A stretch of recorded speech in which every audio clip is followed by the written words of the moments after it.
The GallowgateShots podcast is sponsored by TyreSpot, the Northeast's leading tyre supplier with branches across the region. TyreSpot don't just do tyres, they cover everything from servicing to wheel alignment. They can handle every aspect of your car's maintenance. For more information, visit tyrespot.co.uk. Enjoy the episode.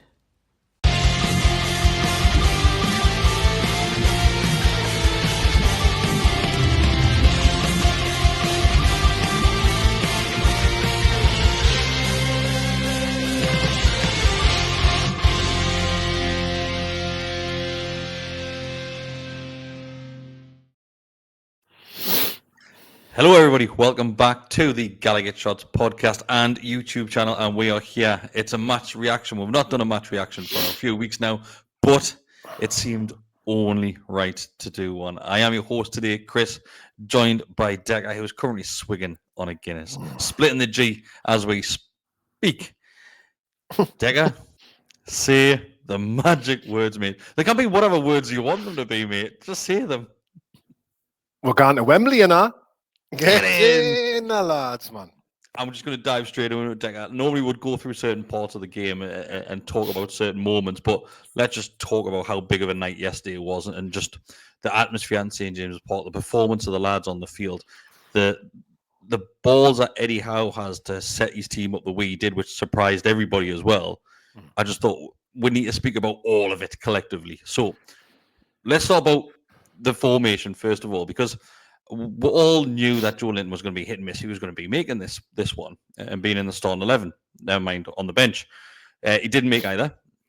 And we're thinking, right, so is it just going to be a one in, one out, and formation stays exactly the same? We're all thinking Joe Willock comes in, it's your more attacking approach to the game. If Longstaff comes in, you've got your more reserved approach, and Longstaff will do the dirty work for. We discussed this in detail on Monday night. Didn't get either of those options. Eddie Howe just mixed it all up a bit and went 5 at the back and started with 3 centre-backs in Dan Burn, Fabian Shaw, and Botman with the 2 wing-backs. Obviously, like we know, Trips came in on the right and Hall keeps his place on the left-hand side. What a masterstroke that was, Deka, because I was worried when I first saw it. I thought we're just going to absorb the pressure here, but it worked an absolute treat. Yeah, isn't that? I mean, I was quite worried about 5 at the back, if I'm being honest, because I thought I was already a bit worried because you're missing Joe Linton, so you're missing that physicality and what Joe Linton gives with the engine, etc., etc. So I was worried he wasn't on. When I seen the lineup, I thought, oh my word, we're just going to try and shut up shop for 90 minutes and just see it through it. Yeah. You know what I mean? I'm thinking, we're not really good at doing that. We've never been good at doing that. Like, and if we concede a goal early, is that everything in the bin? Basically, the tactical plan in the bin. However, my word, I mean, it isn't. I've been one of my critical things of how has been as a team. I don't see we have much of a plan B, right? Mm-hmm. So to your point, Joe Linton's not in. I fully expected Longstaff or Willock to just come in and just basically do what Joe Linton kind of does, right? And you play 4-3-3 and we'll go again. It was absolutely amazing to see. And I know Howe's referenced that he's done this against Man United. He did say that. Yeah. But I loved how it was 5 at the back. But the individual tasks that these centre-halves had at times where Shea's pressing Rice way up the field. I mean, there's no way a centre-half should be that high up the field, right? In theory, was tactical genius. And it wasn't just Fabian, those moments, and we do tend to see this with Dan Burn, where he just finds himself everywhere on the field. But I would probably say Botman was the one that was sticking in defence on most of the time, and the other two were just, thank you very much. And I referenced this to Mark before the game. I thought, Dan Burn likes to go on these little adventures when we're playing 2 centre-backs. If he's got Botman and Fabian Shaw, where you can just think, actually, I'm just going to try me luck somewhere else.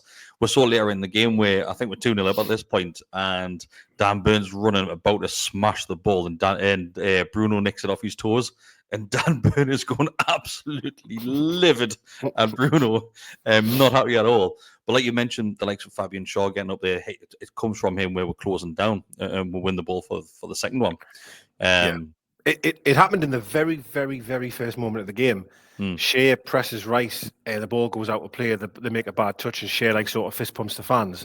And I remember thinking, then God, you're really high up here. Like we've only just really started, and and it continued that way. And I think that's, Shea, but Botman couldn't do that because he's not fit enough, I don't think, to do that yet. So Shea obviously done it great. But it's amazing from the other players on the pitch to know, shit, if Fabian's going to go here and press, Tonali's going to have to sit, Bruno may have to sit. There's so much awareness on the field has to be right for that tactic to work, which I thought was so impressive. Opening handful of moments, Deka, and the balls at the back of the net. Great play from the lads, and obviously we've seen the stills now of the decision and the offside decision. It's tight. Of course it's tight. The lines are almost touching. But if we just put that to one side, that finish from Alexander Isak, he nearly takes the net off the goal. Honestly, he absolutely smashes at that. And you think at this point, oh my fucking God, we're 4 minutes into this game and we are going to absolutely batter these. Yeah. I thought it was game over. I always thought in my head, if we can get a goal, it's over, right? That's how I felt. And it's one, and I get it, right? It's offside, and I get what VAR's doing. I get it all, but there's still a part of us thinks, it's that close. It's just so damn close, that, isn't it? But it was a wonderful finish, and he has a tendency to do this sometimes. I remember Liverpool was the same way. He goes high for a finish. You're one-on-one. Some people might slip it past the keeper low. He goes high with lots of power. It was a wonderful finish, but unfortunately offside.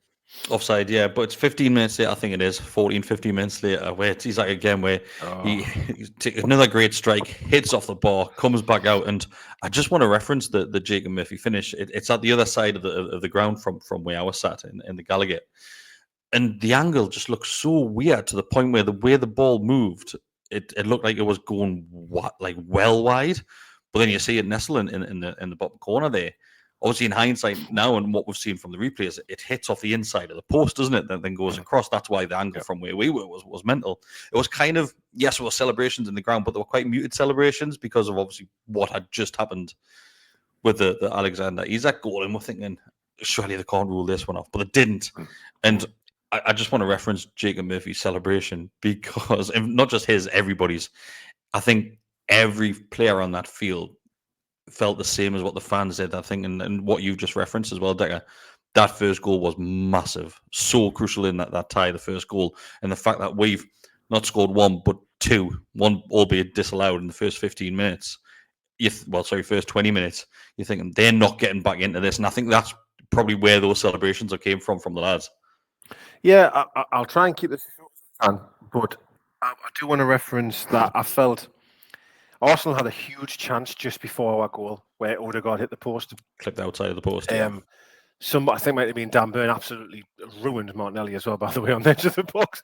Then it came to Odegaard. Shea did amazingly well. If you watch it again, Shea breaks his neck to try his very best to put Odegaard off, clips the post. Now, that could be 2-1, right?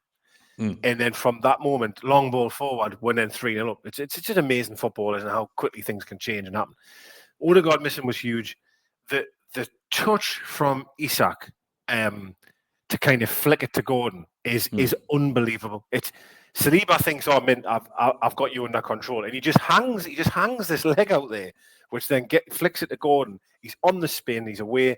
The bend on Isak's shot for his weaker foot, the bend from behind the goal when you see it, it's unbelievable.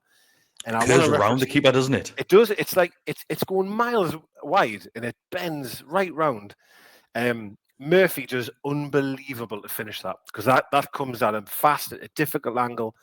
And I will reference this as well, that if Almiron or a normal inverted winger's playing there, that goal doesn't happen because there's no way they'd be able to take that with the right foot. So real credit to Murphy there. I thought he did phenomenal for the goal. He really did. He really did. And do you know what it is? I think we're going to have to talk about it. Was kind of a similar performance from Isak in the home leg to what it was in the away one, where he just completely bullies the defenders. The two centre backs just could not cope with him at all. Yes, he didn't get on the score sheet, but he's involved a hell of a lot, and he's just constantly going at the defense, and they're just in absolutely nuts throughout that game. They just could not handle him. And I'm not sure if it's like PTSD off the first leg, but it came straight and rolled into the second one as well. It's funny because they are probably the best centre half pairing in the league, right? And everyone was waxing lyrical about how good they are, and I think they're very good. But for some reason, when they come against Isak, they just kind of seem to panic.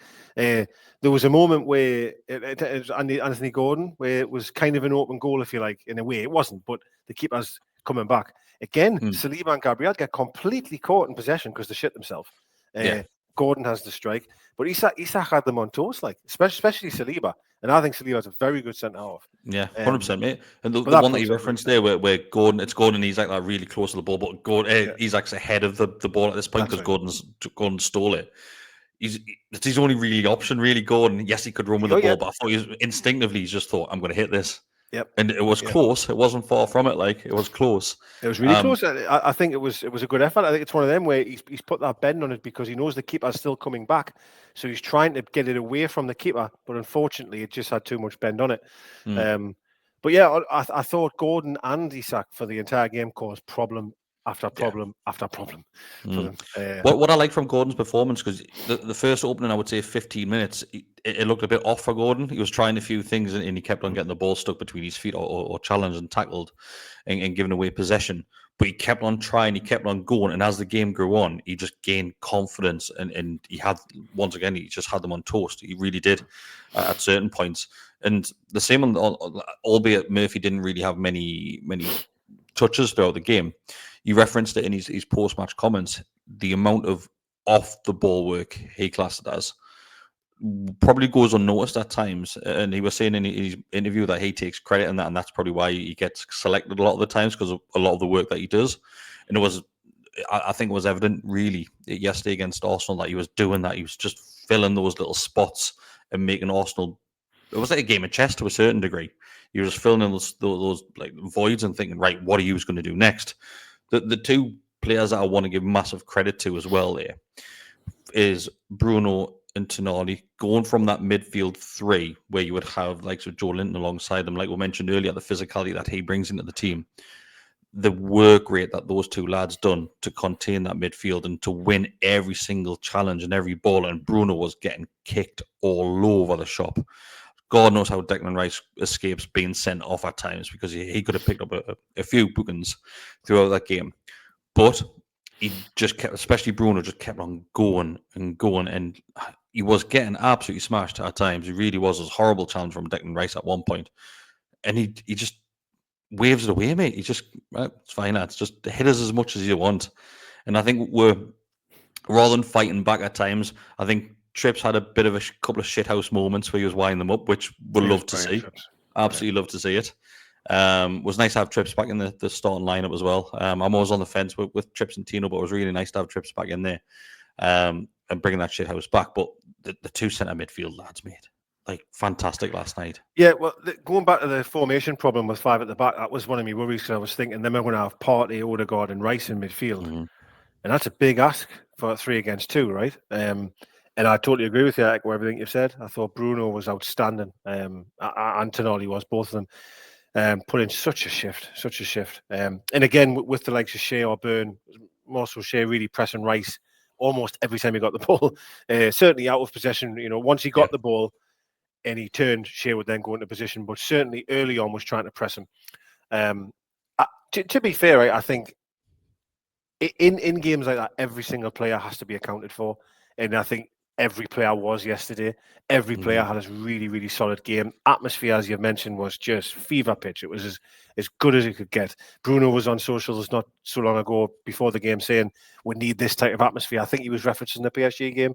We need this atmosphere again. And I think it was even better than that. It was very similar. Honestly, similar. Yeah, it was amazing. So we head up to town around about 5 o'clock. It is that we head into town, and it's starting to get a bit busier at that point. Bearing in mind, this is 3 hours before kickoff, and the closer you get to the ground, you could tell it felt different. Like you knew the atmosphere was going to be good. As soon as you walked into the concourse in the St. James's Park there, it felt like an away game because it was loud, unbelievably loud. Then obviously you come out and there's a display there, and you're thinking, right, we are up for this. And sometimes you're a bit concerned that it might go flat after the first 10 minutes, but the fact that we score, yes, it's disallowed, but we do score, that keeps the volume up as well. We keep on going and going.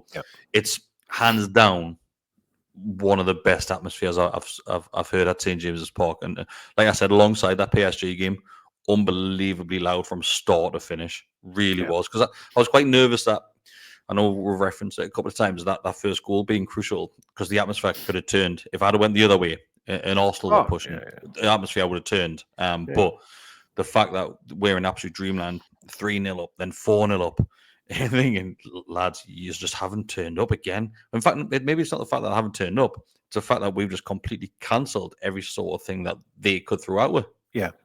No, that I absolutely agree. I think we seem to have his number, right? I would definitely say that. I would say that and Howe's done a wonderful job at getting them again. Though tactically, he says that they did it on Monday. They changed system on Monday, and I'm thinking, God, it doesn't give you much time, does it? Really, to get ready for Wednesday. But just amazing, mate. So proud of them. And I suppose I know you're going in 2-0 up, so you should really be quite confident. But yeah, I think I referenced this on Monday night when we did it a few weeks ago. My worry was the second leg wasn't next week; it was 4 weeks away. It's a lot of football, wasn't it, to go? And that was my worry. But it didn't count for anything, and obviously we're back at them again. I know that chant for Arteta, by the way, about it must be the ball. Oh, it was loud, hilarious, right? It was so loud. It was Pardew-esque. Do you know when Pardew came back to St James's Park and he was getting it, and he went and sat down? Arteta did exactly the same. When he got back up, start again. He's going to start crying. He's going to cry in a minute. Honestly, some of the chants last night were fantastic, and like you mentioned, the one "it must be the ball" was great because at that point, the second time we started chanting it, they get a corner, and we're chanting "it must be the ball, it must be the ball." Then they just ping the ball straight out for a goal kick. I thought. I just want to reference as well as it with Trippier for me. You've got to remember, hasn't played that much football, right? And some people rightfully love Livramento. Hasn't really done anything particularly wrong to not play, if that makes sense. But I just felt that leadership, the experience, counted for a lot yesterday, and I just thought you could see it. That's what I thought you could see. And big game experience. We referenced that on Monday, didn't we? Yeah, and I just feel how you could see how important he was. There was a few defensive headers he made early on from corners, which you wouldn't expect because he's only little. Yeah, he made some great headers. There was no trouble at all down his side of the field. No trouble at all. And there was a few times when Havertz was starting to get a bit naughty. He was being naughty back and was kind of having a word with people on the floor and stuff. And that's what you need. You need a bit of needle. You need that. It was that shit house that we've been missing a few occasions this season, and Trips, the likes of Trips and Wilson were the two players that I always associated that with. Yep. So you could see he was winding up the people So Gabriel, he tried to wind him up because he knew he's a bit of a bell end. He was winding Havertz up because he knows he might snap, and that's what you need. It's what you need. It was right in front of me. Where you sit. Right in front of it, because then Fabian comes over and Fabian's like squaring up to him as well. Yeah. Bruno did well there because he seen it coming and he took that step. He then took everything Havertz had type of thing. And then Trippier obviously let him know what for type of thing as well. But again, though, I think in moments like that, you see that the team morale, the sort of the what's the word, like the family feel that the team have. They all have each other's back, don't they? Like Bruno, Shea, Trippier, they all just have each other's back. It's just amazing. Like, it's unreal. It's great to see. And do you know what it is? Yeah. Like, in hindsight, I don't know why I was worried. Like, honestly, I don't know why. Well, in fact, I do know, because it's a whole Dr. Newcastle thing, isn't it? And this is what we still have stuck at the back of our brains. And we need to get over that, because we're not that Newcastle United of old. We're far from it. And when we need to turn up, we do turn up, and more so. Yeah.